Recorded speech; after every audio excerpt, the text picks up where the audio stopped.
Halo, apa kabar pemirsa? Senang sekali saya Imam Asyari bisa kembali menemani Anda di program yang syarat dengan informasi inspiratif dan juga kesehatan untuk Anda dan keluarga. Inilah dia Bincang Sehati.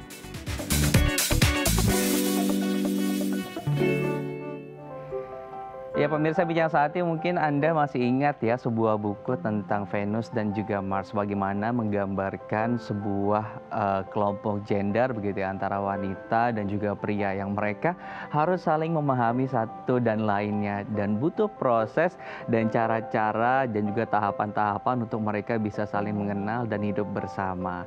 Nah, ini juga terjadi nih ketika kita sedang mencari pasangan. Ada beberapa mungkin yang merasa sulit mencari pasangan, dan ketika sudah memiliki pasangan, sulit juga untuk mempertahankan hubungan yang harmonis. Baik itu pasangan yang saat ini tengah berpacaran atau menjalin hubungan ataupun yang sudah menikah. Nah, ada beberapa step kemudian yang harus kita lewati. Kita mengenalnya 5 tahun sekali begitu ya, godaan-godaan atau tantangan-tantangan yang terjadi setiap 5 tahun. Nah, kita akan bahas nih di tema kali ini tentang bagaimana kita menjadi atau misalnya membangun kehidupan dan juga mencari pasangan yang harmonis. Tapi sebelum saya masuk ke tema perbincangan tersebut, saya akan memberikan beberapa fun fact seputar minuman dan juga makanan yang bisa memunculkan atau memperbaiki mood kita. Yang pertama adalah coklat. Nah, banyak ya kemudian yang ketika merasa moodnya kurang baik, kurang bagus, kemudian mencari coklat untuk kemudian dikonsumsi. Tapi ternyata faktanya adalah coklat ini mengandung senyawa theobromina yang juga bisa loh memunculkan hormon kebahagiaan kita. Dan ini juga kemudian menjadi trik gitu ya, yang simpel ketika kita kurang merasa enak perasaan kita, konsumsi coklat lah menjadi pilihan. Tapi ingat, coklat yang baik sebisa mungkin gulanya sedikit gitu ya, karena sekali lagi gula kemudian juga berbahaya untuk kesehatan kita pemirsa Bincang Sehati. Yang kedua adalah kopi dan juga teh. Di Indonesia tidak sulit loh menemukan kopi dan teh karena kita salah satu negara menjadi penghasil kopi dan juga teh terbesar di dunia. Nah, bagaimana kemudian kita mengkonsumsi kopi dan teh? Kafein yang ada di dalam ini juga bisa membantu untuk kita meningkatkan mood. Biasanya orang Indonesia mengkonsumsi kopi dan teh itu di pagi dan sore hari gitu. Tapi tetap dengan dosis yang sesuai, jangan berlebih karena kemudian nanti adrenalinnya terpacu begitu ya. Jadi kita susah tidur gitu. Oke, baik. Kita masuk ke fun fact berikutnya, almond. Nah, almond ini bisa dikonsumsi dengan cara dimakan, kemudian juga bisa dikonsumsi dengan cara diminum. Banyak kemudian olahan susu almond juga yang bisa dikonsumsi dan diolah sendiri. Tapi kemudian cara mengolahnya juga yang penting untuk kita perhatikan. Nah, almond sendiri sebetulnya mengandung asam triosin yang juga bisa nih meningkatkan mood ataupun kebahagiaan kita selama menjalani aktivitas sehari-hari.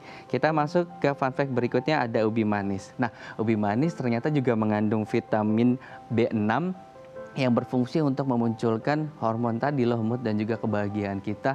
Nah, tapi sulit ya kemudian kita menemukan beberapa jenis ubi, terutama untuk yang di Jakarta gitu ya. Mungkin karena itu makanan yang kurang familiar, tapi sebetulnya di Indonesia tanaman ubi, terutama ubi manis ataupun ubi madu juga bisa dan banyak ditanam oleh petani. Tinggal kita saja bagaimana mencarinya dan bagaimana cara mengkonsumsinya. Bisa di oven atau misalnya diolah menjadi makanan ataupun kudapan yang bisa kita simpan dan kita nikmati setiap hari. Kita masuk ke fun fact berikutnya adalah sayuran hijau. Nah, ternyata sayuran hijau juga memiliki fungsi untuk meningkatkan mood kita loh. Untuk teman-teman yang vegetarian, wah pasti sudah merasakan sekali nih bagaimana khasiat dari sayuran hijau ini. Tapi untuk teman-teman nih yang masih enggan mengkonsumsi sayur ataupun tidak terlalu suka mengkonsumsi sayur, nah bisa mulai secara bertahap gitu ya, mengatur isi piringnya dengan memperbanyak sayuran tadi. Bisa direbus ataupun jangan terlalu banyak diolah menggunakan minyak, pemirsa Bincang Sehati. Nah, nanti kita akan bahas nih fun fact tersebut gini ya, apa kemudian manfaat-manfaat dari kudapan-kudapan yang sudah saya bacakan tadi bersama pakarnya. Tapi untuk Anda pemirsa yang tertarik dengan tema kita hari ini, Anda bisa bergabung melalui layanan telepon di 021 290 32644 atau bisa melalui Instagram kami di @bincang_sehati_tv. Saya harus jeda dulu, tetap bersama kami di Bincang Sehati.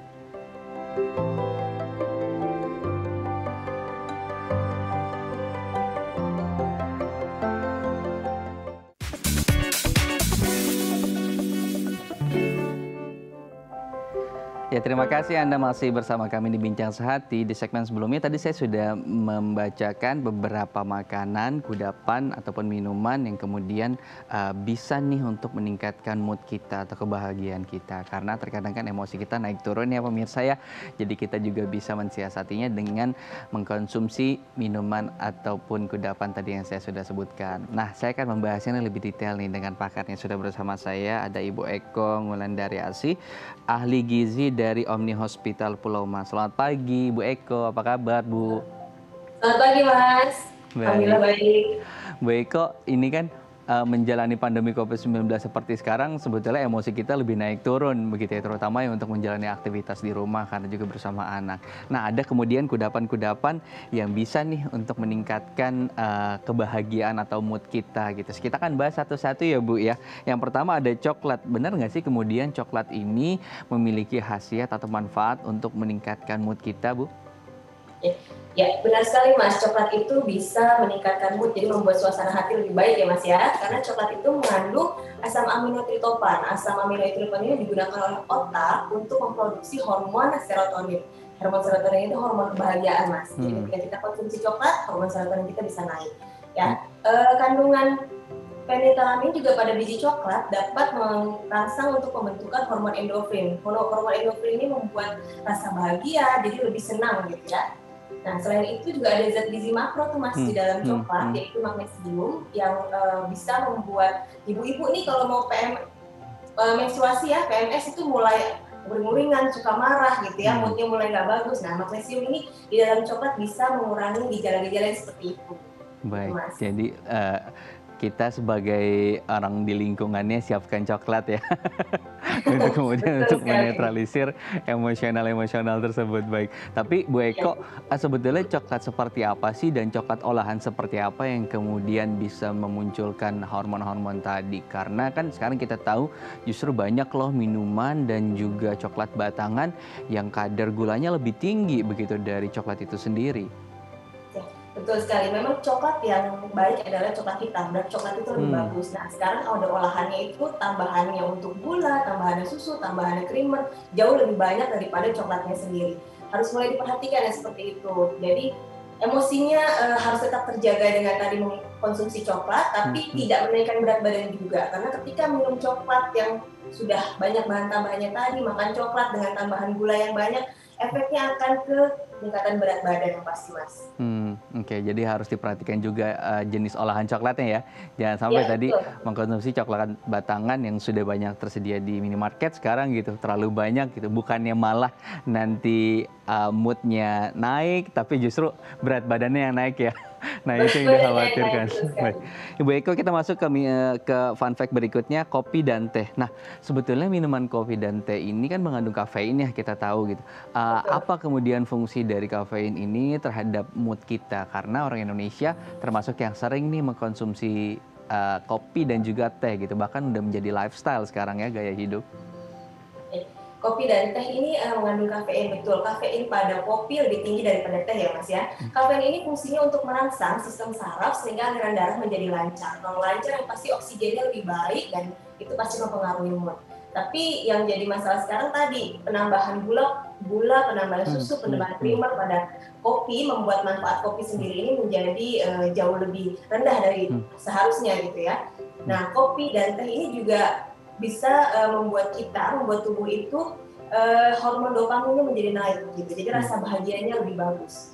Nah, konsumsi teh, kalau tadi kan kopi yang ada banyak kafeinnya, teh ada kafeinnya tapi dalam jumlah yang lebih sedikit. Teh hijau lebih banyak daripada jenis teh yang lain. Kandungan teh hijau itu ada L-theanine namanya Mas. Dia dapat memicu produksi hormon endorfin yang dapat membuat kita menjadi bahagia, jadi menciptakan rasa bahagia lebih baik. Baik.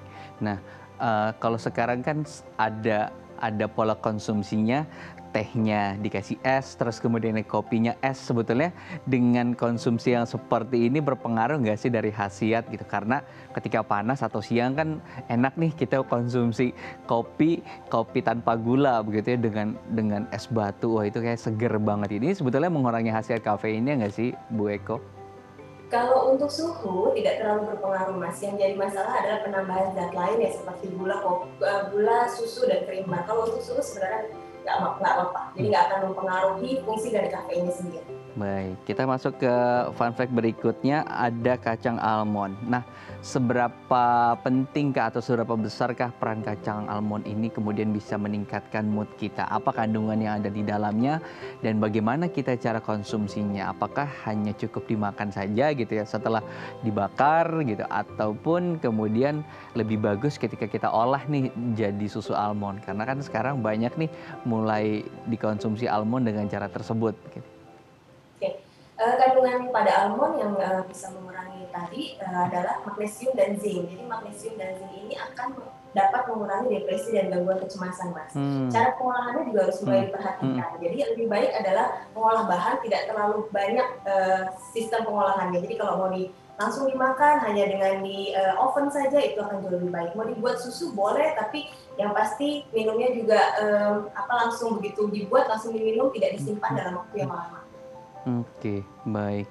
Jadi kalau digoreng sebetulnya masih boleh ya kalau kacang almond, atau justru harus di roasting? Lebih baik di roasted karena kalau digoreng kan panasnya pasti lebih tinggi, ya kan? Di situ juga menggunakan minyak kalau digoreng, komposisi di dalam si almondnya pasti akan berubah, Mas. Saya sih lebih menyarankan untuk dipanggang ya. Oke, baik. Dan cara panggangnya juga bervariasi ya. Ada mungkin kalau di Indonesia tradisional menggunakan pasir gitu ya, dimasukkan ke dalam pasir tersebut, terus kemudian baru setelah beberapa menit, nah itu bisa dikonsumsi. Kita masuk ke fun fact berikutnya nih Bu Eko. Ubi manis. Nah, saya baru tahu ternyata ubi manis ini punya khasiat begitu ya untuk meningkatkan mood. Saya pikir ubi manis ini khasiatnya hanya membuat perut kembung ya. Ternyata ada juga meningkatkan mood ataupun kebahagiaan kita dengan konsumsi ubi manis. Seperti apa sih sebetulnya kandungan ubi manis ini, Bu Eko? Kandungan ubi manis itu ada kalium dan magnesium, Mas. Kalium dan magnesium ini dapat meningkatkan sirkulasi darah. Jadi kalau sirkulasi darahnya lancar, yang pasti kita lebih sehat gitu ya. Oksigen di dalam tubuh akan jauh lebih bagus. Yang kedua adalah ada kandungan beta karotin, Mas. Ada juga magnesium dan vitamin C yang dapat mengatasi peradangan. Jadi ketika kita tubuhnya sehat, tidak ada peradangan, tidak ada stres oksidatif di dalam tubuh, pasti akan stresnya berkurang. Baik. Nah, saya sering kemudian kalau ketika di rumah sakit rawat inap begitu ya mendapatkan menu-menu ada ubi di sana gitu, dan itu memang fungsinya dan juga khasiatnya banyak sekali gitu ya. Tapi kalau ubi sendiri kan kita ada ya di Indonesia ubi madu dan jenis ubi-ubi lainnya gitu. Apakah itu semua khasiatnya sama ya? Pengaruhnya sih sebenarnya nggak terlalu beda jauh, tapi memang ketika warnanya lebih terang, warnanya lebih menyala, itu kandungan beta karotinnya lebih bagus, Mas, lebih banyak. Jadi yang seperti itu, mungkin yang ungu atau yang merah gitu ya, itu akan jauh lebih bagus. Baik. Dan cara pengolahannya juga harus diperhatikan ya, Mas ya. Betul, terutama itu ya, jangan sampai nanti terlalu banyak diolah apalagi digoreng gitu ya. Dan ini sangat menurunkan sekali khasiatnya. Apapun makanannya ketika mungkin sudah digoreng gitu ya, pasti khasiatnya akan turun ya. Baik, kita masuk yang terakhir. Baik, kita masuk yang terakhir, mitos fakta seputar bagaimana kemudian memperbaiki mood adalah sayuran hijau. Nah, saya juga baru tahu nih ternyata sayuran hijau memiliki khasiat lain begitu ya, selain mengandung serat dan lain sebagainya. Ternyata juga bisa kemudian memperbaiki mood kita. Benar nggak sih kemudian, Bu Eko?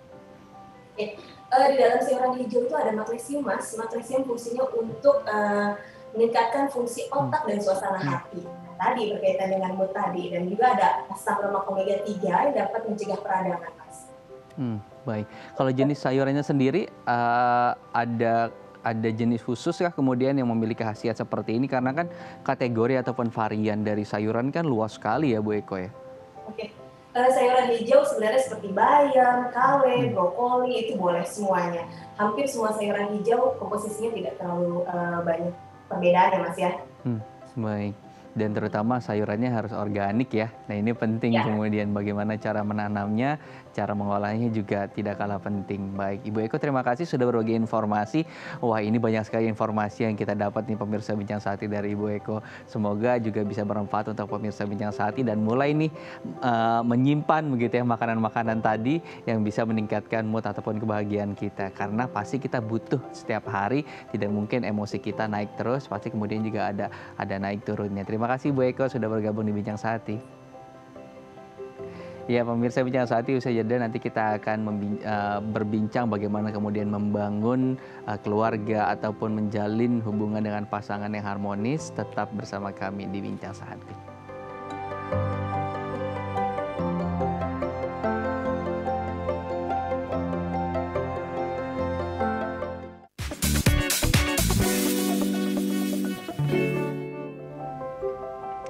terima kasih Anda masih bersama kami di Bincang Sehati. Setelah tadi kita bahas beberapa kudapan, makanan dan juga minuman yang memiliki khasiat untuk menaikkan mood ataupun kebahagiaan kita. Nah, di segmen kali ini kita akan membahas tentang bagaimana membangun keharmonisan bersama pasangan. Baik yang itu saat sekarang sedang menjalin hubungan pasangan ataupun yang sudah membangun bahtera rumah tangga. Nah, untuk membahasnya sudah bersama saya Ibu Dendri Suryadi selaku psikolog dari Fakultas Psikologi Universitas Tarumanagara. Selamat pagi Ibu Dendri.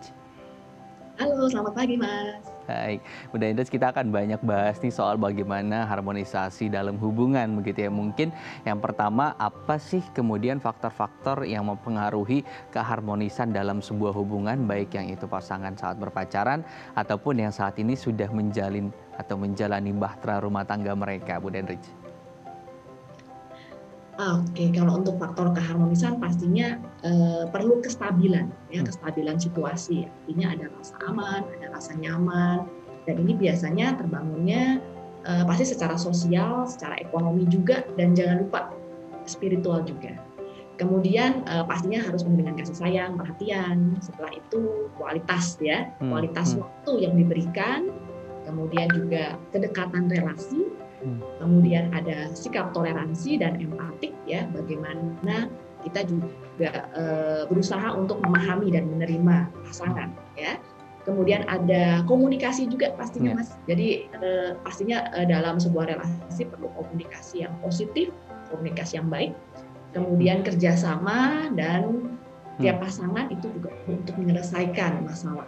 Ya, jadi ada kemampuan untuk mengatasi konflik agar konflik yang terjadi dalam relasi tersebut menjadi minimal.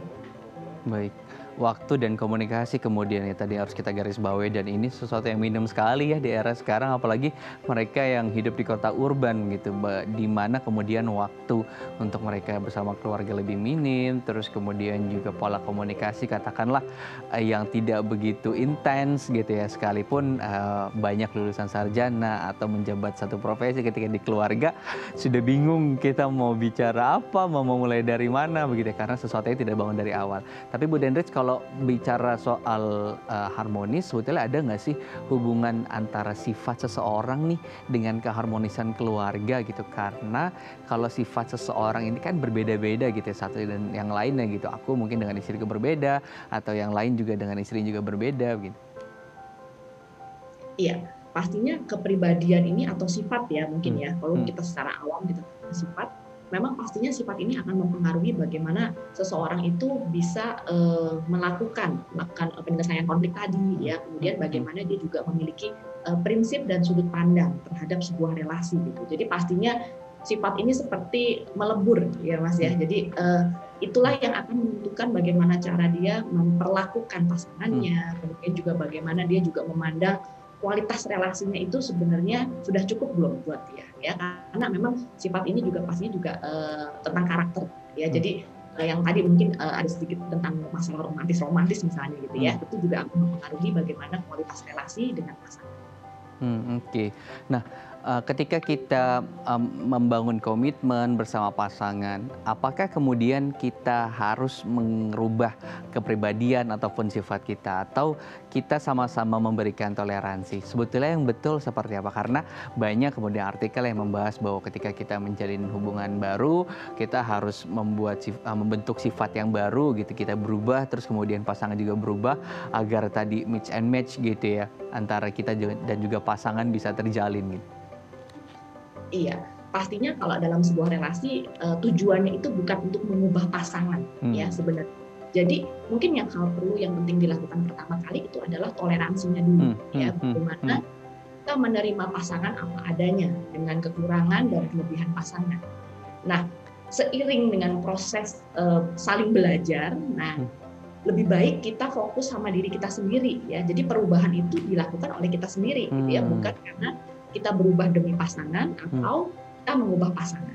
Nah, itu sebenarnya jadinya lebih balik ke diri sendiri. Nanti dibahasnya mungkin dalam konsep tentang kualitas diri sebenarnya. Kira-kira gitu. Baik, jadi ada poin-poin dan juga ada segmen khusus begitu ya, yang nanti bagaimana kita merubah diri kita gitu, bukan kemudian kita memaksa pasangan untuk berubah gitu, menyesuaikan apa keinginan kita. Baik, Bu Denrich, kalau bicara soal hubungan begitu ya, nah kita tahu kan pria dan wanita memiliki karakter berbeda nih. Seperti misalnya ada satu buku ya, Mars dan Venus gitu, yang kemudian juga menggambarkan bahwa dari planet yang berbeda, terus yang harus kemudian hidup bersama di bumi begitu. Nah, bagaimana kemudian kita menyamakan karakter tadi antara si perempuan dan laki-laki? Mana kemudian yang harus lebih banyak menyesuaikan gitu ya secara emosional? Apakah laki-laki atau misalnya dari pihak perempuan?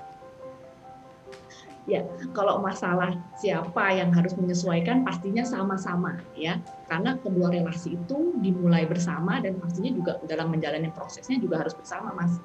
Jadi mungkin kalau saya melihat mungkin dari karakternya aja deh ya. Mungkin karena kadang-kadang begini, ketika kedua-duanya saling berproses, mungkin harus ada yang memulai terlebih dahulu ya. Minimal memberikan contoh atau mungkin karena salah satu berubah sehingga akhirnya pasangannya juga berubah. Jadi saling mempengaruhi satu sama lain juga. Baik, jadi harus sama-sama, tapi kemudian harus ada yang memulai terlebih dahulu, karena kalau tidak ada yang memulai, pasangan yang satu juga tidak akan ikut memulai gitu. Nah, siapa yang memulai duluan, silahkan kemudian merenungkan masing-masing gitu ya, Bu Denrich. Ibu, tapi kalau kita lihat ketika orang berpacaran begitu ya dengan orang menikah, kemudian tipe harmonisnya kan berbeda begitu ya. Nah, ada yang setelah berpacaran lama terus kemudian menikah begitu ya, tiba-tiba karakternya berbeda gitu saat mereka berpacaran. Nah, kemudian apa sih faktornya gitu ketika terjadi hal tersebut atau fenomena tersebut? Karena banyak nih kasus-kasus perceraian kemudian diakibatkan karena tadi apa yang kita lihat saat berpacaran kemudian ketika berumah tangga berbeda gitu. Ya, ini masalah intensitas relasi juga ya sebenarnya. Karena yang pastinya hubungan pacaran itu mungkin sifatnya lebih ke baru permukaan saja ya. Meskipun kita sering bertemu, kemudian juga mungkin juga masalah-masalah yang muncul selama relasi pacaran itu tidaklah sedalam dan sebanyak ketika menikah ya. Jadi ketika pacaran yang mungkin masih lebih fun ya, masih lebih banyak hal-hal yang positif, kemudian masih belum banyak konflik-konflik yang muncul karena memang kalau pacaran dengan menikah itu berbeda ya konteks relasi. Kalau sudah menikah ya pastinya akan ada yang namanya keterbukaan yang jauh lebih mendalam. Kita akan cenderung tampil apa adanya, ya kan, serumah gitu ya, bahkan sekamar. Jadi pasti juga masalahnya makin banyak, ya, misalnya tantangan secara sosial, tantangan secara ekonomi, kemudian punya anak dan lain sebagainya, ya, karena memang sudah dalam konteks hidup bersama gitu ya dan seumur hidup, gitu Mas. Baik, nah. Living together ya, berbeda wadahnya ketika kita hanya bertemu saat malam minggu ya. Oke. Tapi Bu Denrich, apa kemudian tips untuk membangun keharmonisan saat berpasangan dan kemudian membawa keharmonisan tadi ke keluarga? Karena banyak juga loh kasus positif di mana mereka yang sudah berpasangan misalnya 1 tahun atau 2 tahun ketika mereka membangun rumah tangga juga toh tetap harmonis gitu. Iya, pastinya komitmen tadi ya, kita sudah bahas tentang komitmen gitu. Kalau kita memilih untuk menjalani pernikahan dengan pasangan kita ini, pastinya kita juga mesti mungkin di luar dari hal-hal yang sifatnya serba spiritual ya, janji dengan Tuhan dan lain sebagainya. Tapi juga sebenarnya kita punya yang namanya pilihan dan tanggung jawab ya. Kalau kita memilih sudah ada konsekuensi, otomatis juga harus ada tanggung jawab. Nah, komitmen di situ ya, artinya kalau kita sudah memilih kita harus menjalankan sampai selesai, sampai akhir. Kemudian toleransi tadi itu bumbunya ya, karena pastinya kita tiap pasangan itu pasti berasal dari keluarga yang berbeda, latar belakang berbeda ya. Tadi juga ada bicara soal karakter juga, jadi perlu ada penerimaan dari masing-masing pasangan ya. Setelah itu jangan lupa untuk selalu ada refleksi diri, karena pastinya dalam setiap konflik itu terjadi kan pasti kan ada perbedaan. Nah, perbedaan itu kira-kira jalan tengahnya apa? Apa yang perlu kita ambil sebagai jalan tengah yang dapat membuat masing-masing itu merasa Mhm. puas, merasa bahagia dan juga merasa bahwa kebutuhannya terpenuhi. Oke, jadi tadi kuncinya dua itu ya, bagaimana komitmen, terus kemudian juga yang kedua toleransi. Dua itu dipertahankan, semoga juga bahtera rumah tangganya jalan sampai dengan akhir hayat begitu. Itu kan semua yang jadi mimpi kita ya, Bu Dendrich ya. Baik, Bu, kemudian kita mengenal yang namanya istilah opposite attract. Nah, seorang yang kemudian suka dengan individu yang karakternya berbeda 180 derajat begitu ya dengan dia gitu. Ini apa sih fenomena ini atau sifat ini seperti apa dan apa kemudian yang melatar belakangi sifat tersebut nih Bu Dendrich? Iya, yang pastinya Mas fenomena opposite attract itu sebenarnya karena dasarnya begini, kita akan tertarik dengan perbedaan yang dimiliki oleh orang lain, ya. Contohnya misalnya untuk hal-hal yang paling sederhana secara umum, kalau kita melihat ada orang yang penampilannya berbeda dengan kita, itu akan menarik perhatian. Ya, jadi sama. Bagaimana perbedaan kualitas yang dimiliki oleh pasangan kita itu akan membuat kita tertarik. Ya, itu pertama. Kemudian ternyata bahwa kalau secara psikologis, ya, ketika kita punya pasangan yang memiliki perbedaan dengan kita, otomatis secara langsung maupun tidak langsung kita akan merasa aman, ya, karena kita merasa tidak mendapatkan saingan, tidak ada yang juga sama-sama seperti kita, gitu ya. Jadi mungkin kalau dalam konteksnya adalah kita jadi merasa bahwa kita jadi merasa nyaman dengan pasangan kita, ya. Dan yang ketiga ada prinsip yang namanya saling melengkapi, ya. Karena kita punya, misalnya kita punya A, gitu ya, dan kita tidak punya B, gitu. Otomatis ketika pasangan kita memiliki B itu, kita akan merasa bahwa kebutuhan kita akan terpenuhi. Ya, tiga prinsip itu, Mas. Baik, tapi juga ada kemudian ancaman ketika konflik, ketika terlalu berbeda juga berbahaya begitu ya. Ketika kita memiliki karakter individunya sangat berbeda sekali dengan pasangan kita. Nah, kita akan bahas nanti usai jeda ya, Bu Dendrich ya. Kita harus jeda dulu pemirsa. Untuk Anda yang tertarik nih dengan perbincangan kita hari ini, Anda bisa menghubungi kami via telepon di 021 290 32644 atau bisa melalui Instagram kami di @bincang_sehati.tv. Saya harus jeda dulu. Tetap bersama kami di Bincang Sehati.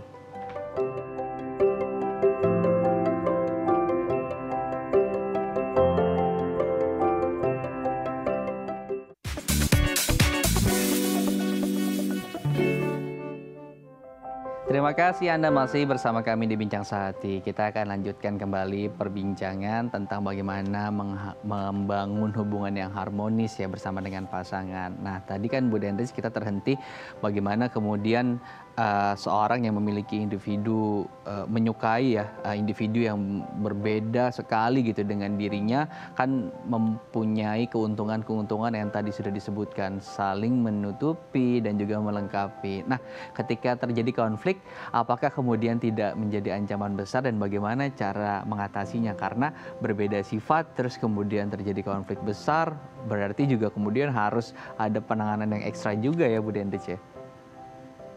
Iya, betul sekali Mas Imam. Jadi memang PR-nya untuk mengatasi perbedaan itu pastinya kita perlu untuk tahu ya bagaimana cara pasangan kita itu menyelesaikan masalah ya.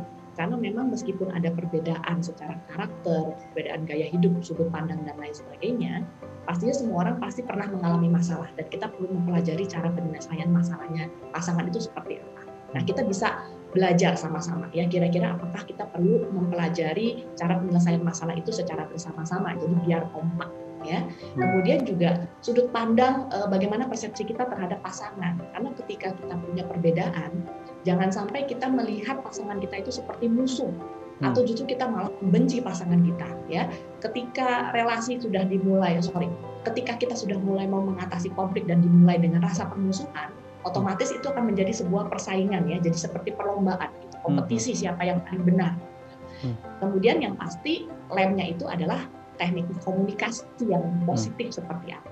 Nah, ketika seseorang berkomunikasi itu pastinya perlu yang namanya mengalah, kemudian terbuka, dan itu bisa terlihat dari bagaimana pasangan ini sama-sama saling bersedia mendengarkan satu sama lain. Jadi semua dapat giliran buat berbicara, sama-sama punya giliran untuk mengajukan pendapat, Setelah itu baru diputuskan kira-kira mana yang terbaik gitu ya. Jadi caranya itu akan jauh lebih smooth ya, lebih lancar jika ada komunikasi tadi, kemudian juga persepsi melihat pasangan seperti apa, dan yang pasti yang pertama itu bagaimana kita juga bisa melihat cara penyelesaian konflik dari pasangan kita.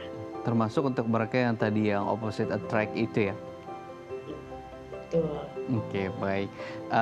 Kemudian ada kasus seperti ini Bu Dendrich, ketika mereka sudah berpasangan atau berpacaran terlalu lama, terus kemudian juga terpisah antara jarak begitu ya. Nah, akhirnya mereka berpisah gitu. Dengan teknologi yang sekarang sebetulnya lebih memudahkan gitu, bisa berkomunikasi setiap saat bahkan berbeda benua begitu. Nah, apa kemudian faktor-faktor lain nih yang akhirnya memisahkan hubungan-hubungan seperti ini dengan bantuan-bantuan teknologi yang sekarang juga sudah ada gitu? Iya, pastinya akan membantu dari sisi komunikasi ya. Kemudian juga ya mungkin meskipun tidak sempurna, tapi minimal bisa bertatap muka, bisa melihat kondisi satu sama lain ya. Karena memang pastinya kita mengandalkan pengamatan, observasi ya kepada pasangan kita. Kita bisa tahu apakah pasangan kita kok jadi hari ini terlihat lesu, hari ini terlihat sedih misalnya ya. Jadi minimal ya kita bisa terbantu untuk bisa selalu mengetahui kondisi pasangan kita meskipun berjauhan. Itu sudah sangat membantu sekali Mas. Oke, baik. Jadi komunikasi penting sekalipun teknologinya sudah ada, kemudian cara komunikasinya salah, bahasa cintanya juga yang disampaikan salah atau berbeda gitu. Nah, itu tidak akan efektif begitu ya, sekalipun teknologinya sudah secanggih sekarang. Baik, Bu Dendrich, kita akan lihat nih pemirsa Bincang Sehati yang sudah menanyakan langsung melalui DM Instagram kami @bincangSehati.tv.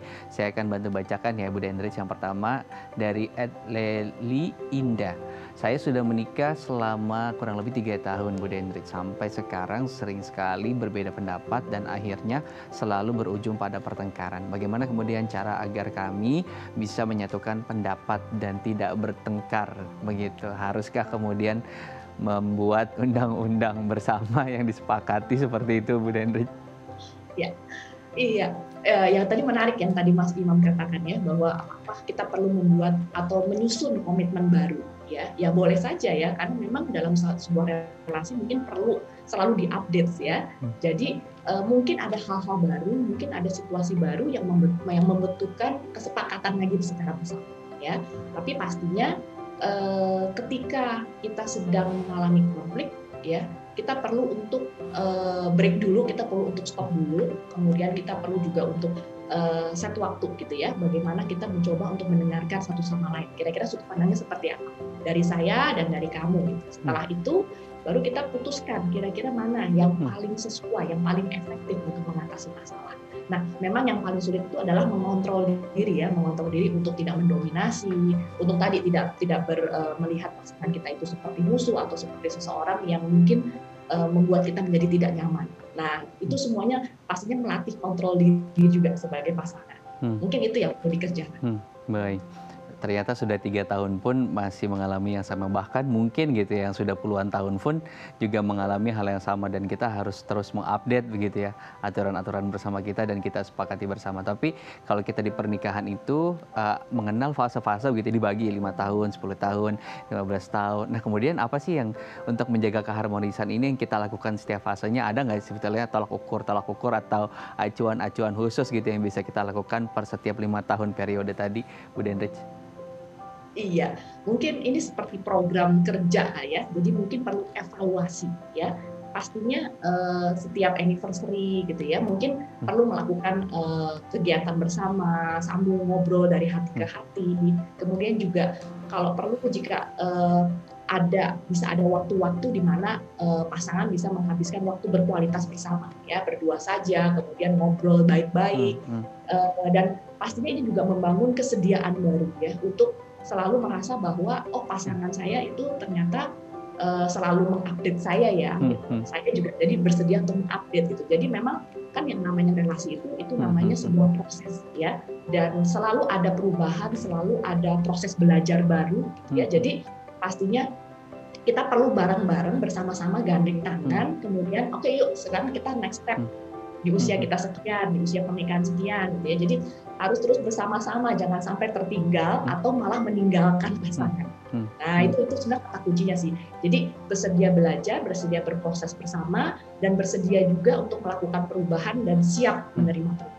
Oke, jadi harus update bareng-bareng, jangan meninggalkan, jangan duluan juga ketika melihat pasangan yang mungkin tertinggal, bisa kemudian diajak untuk kita update sama-sama gitu ya Bu ya. Oke baik, Bu Denrich, kalau kita lihat sekarang kan gaya hidup masyarakatnya kemudian mereka mengunggah kehidupan pribadi, mengunggah keharmonisan keluarga di media sosial yang bahkan mungkin keharmonisan tersebut juga tidak terjadi atau terjadi di saat-saat tertentu.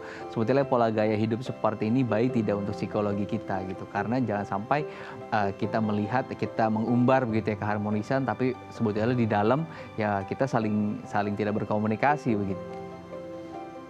Iya, kalau saya melihat sih tergantung dari motivasi ya, Hmm. motivasi seseorang mengunggah Hmm. postingan tentang keluarga. Hmm. Karena banyak sekali ya motivasi-motivasi. Tetapi ketika ternyata motivasi itu sebenarnya mungkin, kalau menurut saya mungkin ada sedikit keinginan, sedikit ada kebutuhan bahwa dia menginginkan keluarganya seperti ini, walaupun secara realitas keluarganya tidak seperti itu.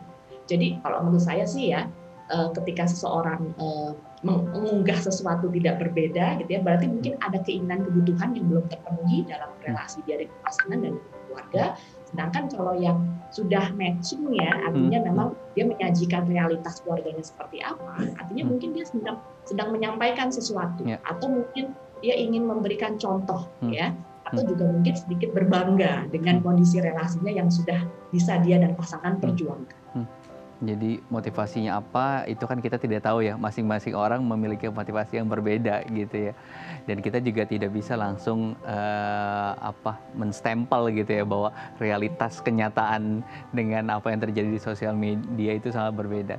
Bu Denrich, kalau kita lihat sendiri kan penting sebetulnya time atau me time kita gitu ya sendiri gitu tanpa pasangan gitu. Bagaimana kemudian kita bisa memenuhi itu gitu, dan seberapa penting dalam kita membangun keluarga adanya me time tadi, karena terkadang waktu kita kan di kantor misalnya panjang sampai dengan 8 jam atau 10 jam termasuk traffic begitu ya. Nah, sampai rumah sudah harus menghabiskan waktu bersama keluarga gitu.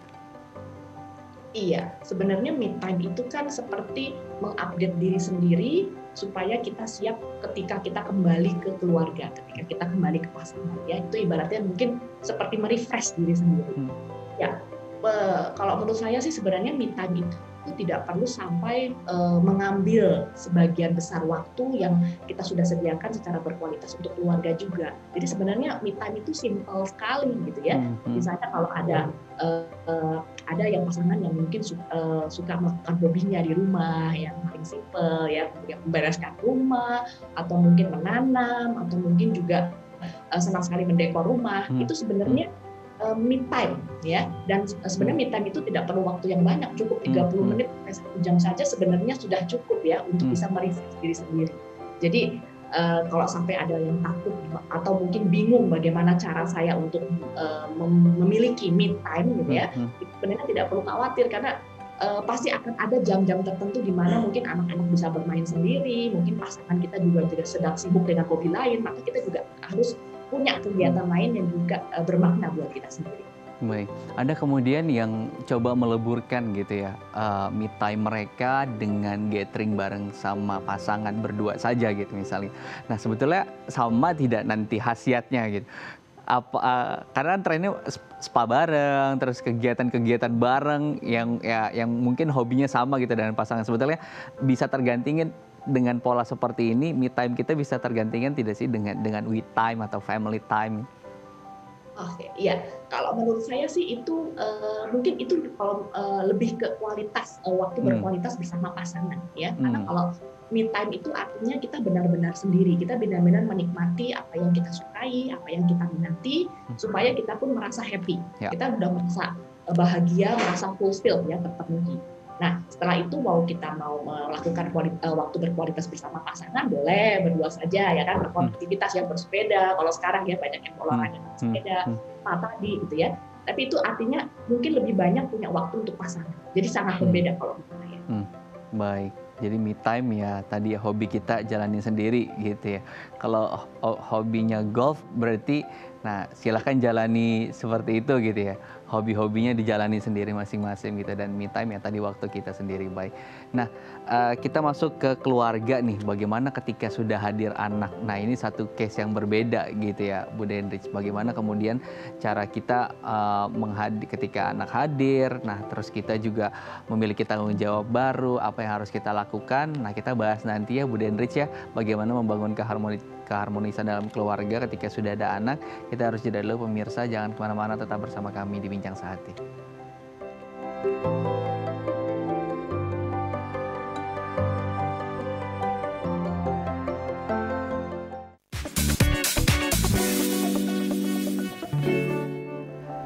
Terima kasih Anda masih bersama kami di Bincang Sehati. Kita akan kembali lanjutkan perbincangan dengan Ibu Dendrich. Ibu Dendrich, tadi bagaimana membangun keharmonisan begitu ya saat hadir dalam keluarga kita anak-anak gitu. Ada nggak sih kemudian tips-tips yang bisa kita terapkan nih untuk pemirsa Bincang Sehati?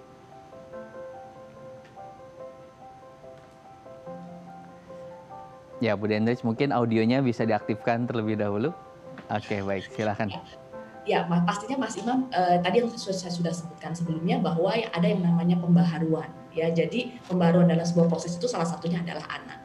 Jadi ketika anak ini mau dihadirkan, pastinya dia juga butuh komitmen bersama juga. Apakah kita dengan pasangan kita itu sudah siap atau belum?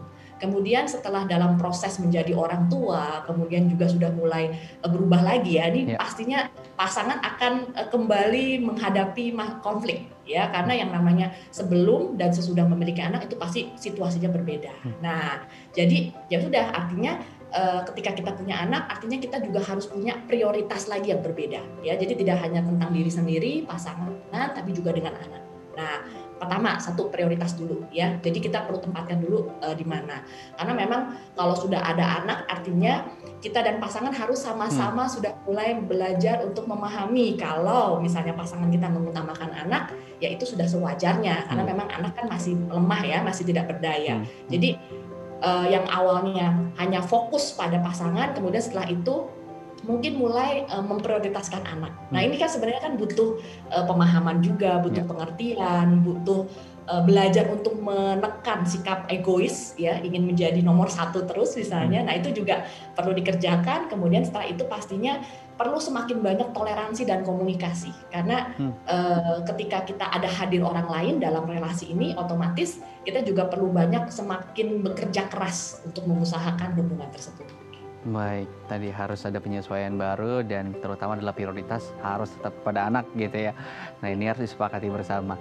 Nah sebagai penutup nih di segmen kelima ini kita akan bahas satu persatu begitu ya, beberapa tips untuk membangun keluarga yang harmonis. Kita akan bahas sama-sama Bu Dendrich. Yang pertama adalah kenali diri sendiri. Bagaimana cara kita bisa mengenali diri sendiri karena kita sering kemudian lebih mengoreksi orang lain daripada mengenal diri sendiri. Ya, pastinya kualitas diri ini kan sebenarnya modal dasar kita ketika kita membangun relasi. Seperti apa kita terbentuk gitu ya. Itu yang sebenarnya kita tawarkan kepada pasangan kita.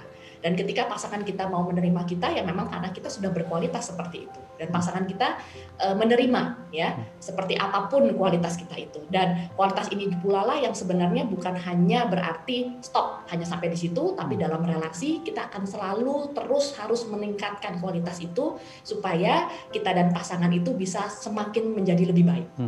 Baik, kemudian menentukan dari awal bibit, bebet, bobotnya gitu. Orang kita kan mengenal istilah seperti itu. Seberapa penting kemudian bibit, bebet, dan juga bobot ini dalam membangun keharmonisan sebuah hubungan gitu. Iya, karena dengan memperhatikan kualitas pasangan, dengan memperhatikan dari mana dia berasal, ya latar belakangnya, kemudian juga bagaimana caranya pasangan kita untuk menghadapi ya semua hal itu sebenarnya akan menentukan juga kita bagaimana kita bisa melakukannya bersama pasangan. Ya, jadi saya bibitnya seperti ini, pasangan saya seperti itu. Oke, kalau begitu kira-kira apa yang bisa kita kerjakan bersama ya? Apa yang bisa kita saling lengkapi satu sama lain. Jadi ya pastinya kalau sudah semuanya dimulai dengan awalan yang baik, dengan amatan yang baik, dengan pertimbangan yang baik terhadap bibit bobot dan bebet ini, ya pastinya keharmonisan keluarga itu sudah mulai punya pedomannya. Jadi sudah ada patokannya gitu Mas. Jadi sudah ada verifikasi awal dan lebih mudah untuk kita kemudian mendalaminya gitu ya, Bu Dendes. Yang terakhir Bu, cocok gitu. Nah, seberapa penting kecocokan kita antara pasangan untuk membangun keharmonisan atau tidak terlalu masalah dengan kecocokan ini Bu? Iya. Nah, ini mungkin juga mungkin ada kekeliruan juga ya. Kadang-kadang kita merasa bahwa kalau kita dengan pasangan kita harus cocok ya. Artinya kita benar-benar harus betul-betul sama gitu. Padahal sebenarnya tadi ya, semua orang punya kekurangan kelebihan, justru kita juga perlu harus saling melengkapi satu sama lain gitu ya. Jadi mungkin kita juga perlu usaha untuk selalu mencocokkan satu sama lain. Ya, itu kerja kerasnya di situ, itu prosesnya di situ. Artinya kalau seperti pasangan puzzle gitu ya, kalau pasangan saya demikian berarti saya demikian. Saya harus melengkapi. Dan ketika saya demikian, maka pasangan saya harus melengkapi. Jadi bukan faktor saya sama dia tidak cocok atau faktor saya sama pasangan cocok gitu ya. Karena saya yakin ketika awal muncul komitmen pernikahan atau hubungan lain yang jauh lebih intensitas lebih mendalam, pastinya ada yang namanya kecocokan di beberapa gitu ya. Jadi kalau cocok semuanya sih tidak mungkin ya, karena manusia itu unik gitu. Tapi minimal dari apa yang kita bisa cocok, itu dari situlah mungkin relasi kita bisa kita kembangkan lebih berkualitas lagi. Baik, nah jadi tadi ya ada beberapa kemudian perbedaan itu menjadi sesuatu yang biasa, tidak mungkin kemudian kita bisa mencari pasangan yang cocok 100% gitu ya dengan diri kita, karena tadi kita harus bisa toleransi, komunikasi yang bagus, itu kunci utama kemudian untuk kita bisa membangun keluarga yang harmonis ataupun hubungan yang harmonis. Terima kasih Bu Dendri sudah berbagi inspirasi di Bincang Sehati kali ini, semoga bermanfaat untuk pemirsa Bincang Sehati. Terima kasih Bu, sehat-sehat selalu. Ya, sama-sama. Ya pemirsa, usai sudah perjumpaan kita kali ini di Bincang Sehati, kita akan ketemu lagi dengan tema Bincang Sehati lainnya. Saya Imam Asyari mewakili seluruh kerabat kerja yang bertugas, pamit undur diri. Terima kasih, sampai jumpa.